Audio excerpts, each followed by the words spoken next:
2016-17 લીધેલો વિશ્વામિત્રી નદીનો original map છે ને આ મેપમાં પણ 39-2 એટલે આ સર્વે નંબર 39-2ની બાજુમાં વિશ્વામિત્રી નદી દેખાડેલી છે. આ નદી નથી એવું વારંવાર કહેતા હતા. આ મેયરથી માંડીને બધા કહેતા હતા કે અહીં નદી તો છે જ નહીં, અહીંથી 300 મીટર દૂર છે. તો આ ખરેખર નદી છે, એના મેપ બી છે. આ વુડાએ આપેલો નકશો છે, 700 રૂપિયા ભરીને તમને પણ આપે, મને પણ આપે.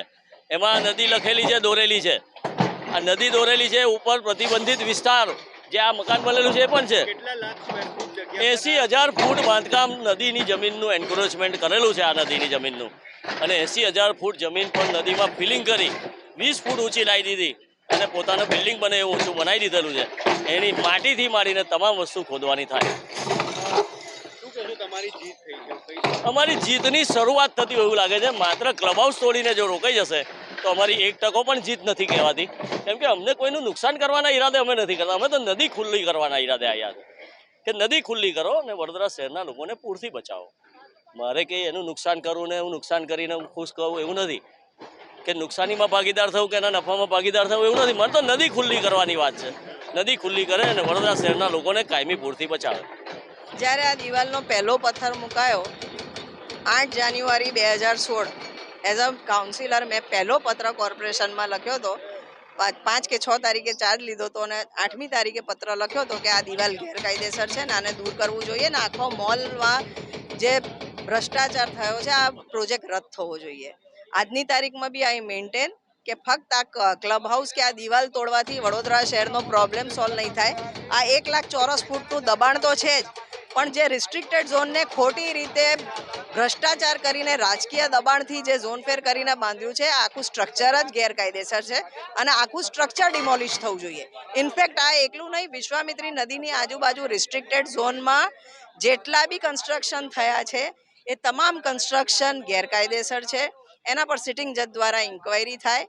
જેટલી ખોટી ઝોન ફેર થઈ છે ભ્રષ્ટાચાર કરીને એમના પર જે બાંધકામ પરવાનગીઓ આપી છે રદ થાય. એનાથી જે ફાયદો થયો છે ડાયરેક્ટ બેનિફિટ જે બિલ્ડર્સ અને મોટા મોટા નેતાઓને બધાને જગજાહેર થઈ ગયા છે, હવે તો નામ પેપરોમાં આવી ગયા છે. એ તમામ પર કાયદેસરની કાર્યવાહી થાય અને એ લોકો પર માનવ વધનો ગુનો દાખલ થાય. કરોડોની પ્રોપર્ટી લોસ જેમની થઈ છે એનો બી એમના પાસે કમ્પન્સેશન લેવાવું જોઈએ. અને જે પર્યાવરણને સૌથી મોટું નુકસાન કર્યું છે, નદીને નુકસાન કર્યું છે, એનું એન્વાયરમેન્ટ ડેમેજ કમ્પન્સેશન બી એમને પાસે વસૂલીને નદી રિસ્ટોર કરવી જોઈએ. દબાણ તો તોડી દેશે આગળનો જે ક્લબ હાઉસ છે, આગળ કોર્પોરેશને શું કાર્યવાહી કરવી જોઈએ આ જગ્યા? આ જે ઝોન ફેર થયો છે, ખોટી રીતના ઝોન ફેર થયો છે, સિટિંગ જજ દ્વારા આની તપાસ માંગીએ. કારણ કે આ કોર્પોરેશનના અધિકારીઓ પર જેને અમે 8.5 વર્ષમાં દિવાલ બતાવતા થાકી ગયા, જેમને આ ભ્રષ્ટાચાર જોવાયો નહીં, એમની પાસે હવે અમે કોઈ અપેક્ષા નથી રાખતા. અત્યારનું બોર્ડ બી 4 વર્ષથી અમે રજૂઆત કરીએ છીએ, આના અગાઉના બોર્ડમાં બી 5 વર્ષ રજૂઆત કરેલી. એટલે એમની પાસે તો અમારે કોઈ આશા જ નથી. આ તો દેખાવાની કામગીરી એ લોકો કરી રહ્યા છે. હકીકતમાં તો જ્યુડિશિયલ ઇન્ક્વાયરી આની થવી જોઈએ ને એ માટે અમારી લડત ચાલુ રહેશે. ટીડીઓ ડિપાર્ટમેન્ટ દ્વારા ડેપ્યુટી ડીઓ શ્રી શૈલેષ પ્રજાપતિ સ્થળ પર હાજર છે અને તેમની આગેવાનીમાં તેમના સીધા માર્ગદર્શન હેઠળ અગોરા મોલમાં આવેલ ક્લબ હાઉસ તેને દૂર કરવાની કાર્યવાહી ચાલુ છે. 6 JCB machine, 2 excavator, Sama police સ્ટેશનનો સ્ટાફ, ટીડીઓ ડિપાર્ટમેન્ટના ડેપ્યુટી ટીડીઓ શ્રી અને તેમનો સ્ટાફ અને દબાણ શાખાની એક ટીમ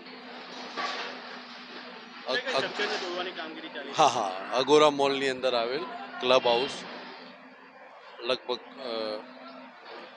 10,000 સ્ક્વેર ફૂટ જેટલો જગ્યાને ખુલ્લી કરવાની દિવાલ પણ છે. અત્યારે હાલ મને ટીડીઓ ડિપાર્ટમેન્ટ દ્વારા ક્લબ હાઉસની માહિતી છે. અગાઉ જ્યારે આપ હશે ત્યારે તે પણ દૂર કરવામાં આવશે. શું લાગે છે કેટલું ચેલેન્જિંગ છે આ ક્લબ હાઉસ? હા, ચેલેન્જિંગ છે, કેમ કે બહુ મજબૂત બનાવ્યું છે, હાર્ડ છે અને એપ્રોચ એને પહોંચવા માટેનો બહુ ઓછો છે. તો તોડીને ડેબ્રીજ ભેગું કરીને એને રેમ્પ બનાવીને, કેમ કે લગભગ 2.5 થી 3 માળ જેટલો એની હાઇટ છે, એટલે સેફ્ટી મેજર પણ ધ્યાનમાં રાખીને સ્ટ્રક્ચરનું પણ ધ્યાન રાખીને. કેટલી ટીમ મોજૂદ છે? દબાણ શાખાની એક ટીમ આવે. અન્ય કોઈ વડોદરામાં કોઈ જગ્યાએ કામગીરી ચાલી રહી છે તમારી? નિજામપુરા ભૂખી કાંસ ની પર કાંસ પરના હંગામી દબાણોની પણ ત્યાં એક દબાણની ટીમ અને ટીડીયુ ડિપાર્ટમેન્ટનો રિસ્પેક્ટિવ ઓથોરિટી સાથે રહી અને ત્યાં પણ દૂર કરવાની કાર્યવાહી ચાલુ.